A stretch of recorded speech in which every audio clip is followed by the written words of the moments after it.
Precaution इसका ये है कि डेंगू जैसे ही फीवर आता है तो इसमें बहुत तेज़ फीवर आता है, किसी किसी में वोमिटिंग का लक्षण पाया जाता है, किसी किसी को बहुत सीवियर हेडेक होती है, किसी किसी को पूरा मसल्स पेन होता है और किसी में सारे ही सिम्टम्स पाए जाते हैं दिन में होता है। तो ये चीज़ है कि हम अपने आसपास सफाई रखें, बहुत दिन तक एसी का या कूलर का या जहाँ पे भी प्लांट्स होते हैं, पॉट होता है जहाँ पे पानी जम जाता है, बस ये हमें ध्यान रखना होगा कि पानी ना जमा हो ताकि डेंगू का थोड़ा रोकथाम हो सके। नमस्कार, आदाब, सलाम, सत श्री अकाल। आप देख रहे हैं SR न्यूज़। मैं रिजवी, मैं भी मौजूद हूँ जशराज मेडिकेयर हॉस्पिटल में और मेरे साथ मौजूद है डॉक्टर कायनात जी। अभी के जैसे कि पूरे पटना में डेंगू एक तरह का पैर पसार चुका है, फैल चुका है, तमाम लोग इससे ग्रसित थे। कहीं ना कहीं हर घर में एक मरीज इस तरह का देखने को मिल रहा है डेंगू से। क्या सावधानी होनी चाहिए, कैसे प्रिकॉशन लेना चाहिए, अगर लक्षण क्या है, ये जानने के लिए मेरे साथ मौजूद है डॉक्टर कायनात जी। थोड़ा सा हमको बताएं कि ये जो डेंगू जो फैल रहा है क्या कारण है और सावधानी कैसे? डेंगू जो फैल रहा है उसका सबसे बड़ा कारण है गंदगी। ठीक है, तो ये तो सरकार भी बोलते चली आ रही है और जितना साल जो डेंगू जिस तरह से फैलता है, क्योंकि जहाँ पे जल जमाव होता है उस स्थिति में क्या होता है कि मच्छर जो पनपते हैं और डेंगू का जो भी मच्छर होता है वो दिन में होता है। तो ये चीज़ है कि हम अपने आसपास सफाई रखें, बहुत दिन तक एसी का या कूलर का या जहाँ पे भी प्लांट्स होते हैं, पॉट होता है जहाँ पे पानी जम जाता है, बस ये हमें ध्यान रखना होगा कि पानी ना जमा हो ताकि डेंगू का थोड़ा रोकथाम हो सके।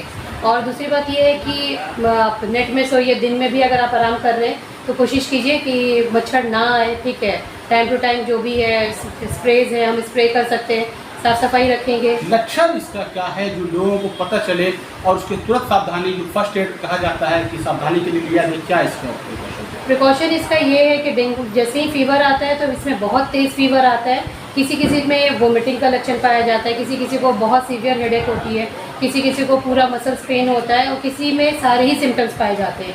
तो जैसे ही आपको ये रहे जो वायरल ना उसको समझते हुए फ़ौरन आपको जाना है अपने नज़दीकी चिकित्सा केंद्र या फिर आप यहाँ हॉस्पिटल कहीं भी जहाँ पे आपको फर्स्ट एड मिल सके फ़ौरन जाना है। वहाँ पे NSI-1 जो होता है उसका सबसे पहले हम लोगों को ब्लड टेस्ट करवाना है। इनिशियल स्टेज में अगर NSI-1 पॉजिटिव आता है सिम्टम्स है और फिर उन्हें एडमिट करना होता है। डेंगू में जितना भी हम हाइड्रेट रखेंगे बॉडी को उतना अच्छा होता है, तो इस वजह से कहा जाता है कि एंटीबायोटिक्स हो गए और उसका ड्रिप हो गया, जितना स्लाइन लगा सकते हैं। तो उसके बाद एवरीडे प्लेटलेट काउंट्स का में कम हो जाता है, बहुत कम हो जाता है।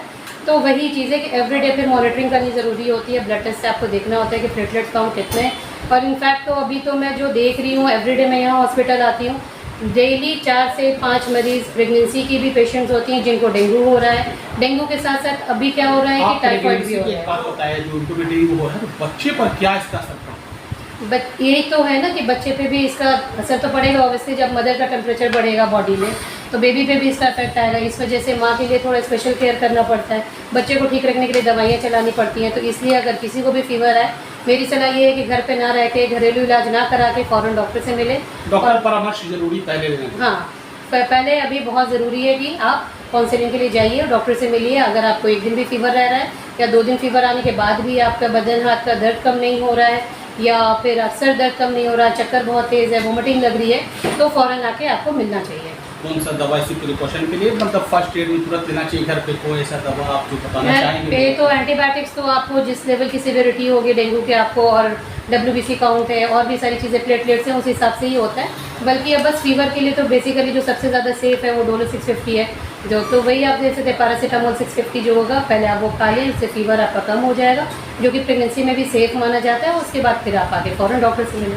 आप एक महिला है, महिला के बारे में अच्छी तरह जानती होंगी। इस डेंगू में महिलाओं को होने का ज़्यादा चांस रहता है या फिर सबके लिए बराबर है? कुछ महिलाओं के लिए इक्वलिटी रहती है, इसमें कोई महिला फीमेल नहीं। हाँ, ये बात है कि फीमेल मच्छर से ही डेंगू फैलता है, वो बात अलग है। लेकिन हाँ, अगर मरीज़ कोई डेंगू का हो तो उसे घर से भी अलग, मतलब एक जगह पे आइसोलेट कर देना चाहिए ताकि ठीक रहता है। क्योंकि ये संभव नहीं एज अ वायरल डेंगू हो जाता है, क्योंकि मच्छर फिर सबको काटते हैं ना, उस पेशेंट को काटा फिर जाके किसी और को अच्छे को मतलब जो अच्छे इंसान है उनको भी काट रहे हैं, तो वो भी इन्फेक्टेड हो जाते हैं। इसलिए बेटर है कि वो जो डेंगू का पेशेंट है वो होता है तो घर में पूरे फैलने की संभावना ज़्यादा रहती है। हाँ, बहुत रहती है। आज एक फैमिली के मेंबर है, फिर कल को उसी फैमिली से 2 मेंबर और आ रहे हैं, उनको भी डेंगू हो गया, 3-4 लोग आ रहे हैं, तो एक साथ ही ऐसा मतलब हो जाता है।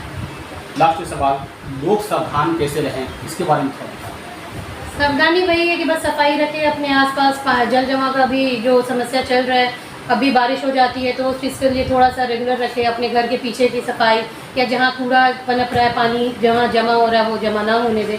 एक्वेरियम को साफ़ सफाई करते रहें, कूलर की साफ़ सफाई करें, उसका एसी का जो ट्रेज होता है वो सबको साफ़ सफाई, प्लांट का पॉट्स जो होते हैं, जहाँ पे भी वाटर सोर्सेज होते हैं, जहाँ पे बारिश या पानी जमा हो उसको साफ सफाई। डस्टबिन आप अपना रेगुलर साफ़ रखिए, किचन के बेसिन और सिंक हमेशा साफ़ रखिए। बस यही।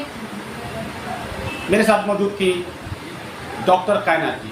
उन्होंने तमाम प्रिकॉशन से लेके दवा से लेके तमाम सावधानियां तक बताई हैं, और कैसे रहना चाहिए, घर को कैसे साफ़ सफाई रखना चाहिए, और क्या क्या चीज़ इसमें, अगर फर्स्ट एड आप कुछ होता है इस तरह का लक्षण अगर, तो क्या खाना चाहिए वो भी बताइए। और यही इनकी सलाह भी है, और ये डॉक्टर भी है, इनकी सलाह मानना चाहिए। हम तो यही आशा भी करेंगे, लोगों से भी यही हम कहना चाहेंगे अपने SR न्यूज़ की तरफ से भी कि साफ़ सफाई अपने घर पर रखें, तमाम लोग सावधानी बरतें। धन्यवाद।